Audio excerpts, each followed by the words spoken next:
Под мотото на Македонија и треба твојата идеја, денес граѓаните на општина Свети Николе на пункт во центарот на градот имаа можност да ги запишат своите идеи и предлози и доколку се реално издржани, истите ќе бидат дел од изборната програма на партијата ВМРО-ДПМН за предстојните парламентарни избори. Како што ни информираат од партијата ВМРО-ДПМН, секој предлог од граѓаните преку формираниот тим од домашни и од странски стручни лица кои работат на програмата ќе биде внимателно разгледан и ќе се анализираат сите предложени идеи. Тие додаваат дека сите предлози кои биле дел од програмата се реализираат, за кои и се дава отчет за спроведеното. На пунктот заедно со граѓаните беа Александар Арсов, председател на општинскиот комитет на ВМРО-ДПМН Свети Николе, градоначалникот на општина Свети Николе Зоран Тасев и Владимир Атанасов, председател на Унијата на млади сили на ВМРО-ДПМН од Свети Николе, од кои изедовме изјави. Граѓаните својот легитимитет го црпат на непосредни парламентарни и локални избори.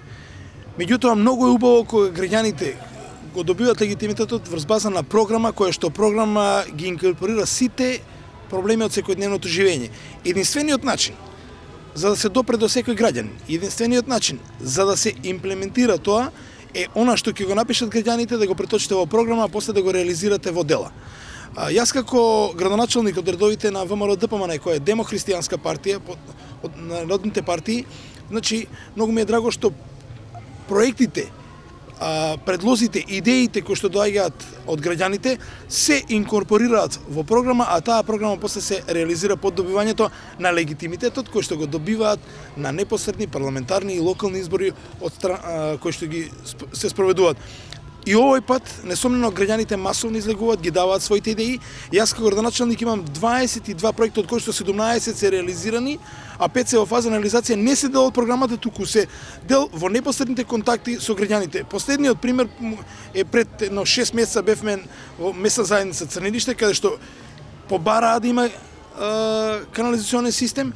Ние тоа го ставивме на хартија, направивме проект, најдовме средства за финансирање и еве веќе од наредната недела ќе почнеме со реализација.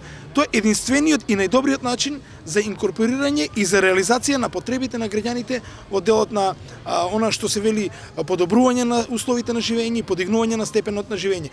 Уште еднаш ВМРО-ДПМН се издигнува над другите политички партии и покажува дека го слуша слухот на гласот на граѓаните и едноставно ги инкорпорира токму оние суштински проекти и проблеми кои што ги мачат граѓаните. Ние ќе продолжиме во тој дух и верувам дека овој пат ВМРО-ДПМН ќе има најдобра и најобемна програма. Општинскиот комитет на ВМРО-ДПМН Свети Николе организираше, значи се приклучи кон активноста на партијата да прибира идеи од граѓаните. Ние како и секогаш остануваме блиско до граѓаните, бидејќи тој е рецептот како да се остане на власт. Значи, власта се добива со доверба од граѓаните и со идеја од граѓаните. Ние сериозно пристапуваме кон таа активност и како и претходните години, така и оваа година сите идеи од граѓаните на општина Свети Николе ќе бидат собрани на ова место, ќе бидат инкорпорирани во програмата, како што претходно беше најавено, сите оние идеи кои што ќе бидат реално издржани, реално остварливи. Во секој случај гласот на граѓанинот мора да биде слушнат. Исто така сите оние граѓани да ги известиме дека можат да дадат своји идеи електронски, кои што денеска не можат да бидат присутни овде на вебсајтот на партијата. ВМРО-ДПМН била и е и ќе остане со граѓаните на Република Македонија.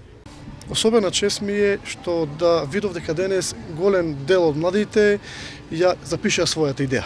Ја запишаа својата идеја, а тоа е всушност и факт дека младите не почитуваат. Младите го почитуваат ВМРО-ДПМН, ја почитуваат политиката на ВМРО-ДПМН, а верувате дека и ВМРО-ДПМН ќе испочитува младите.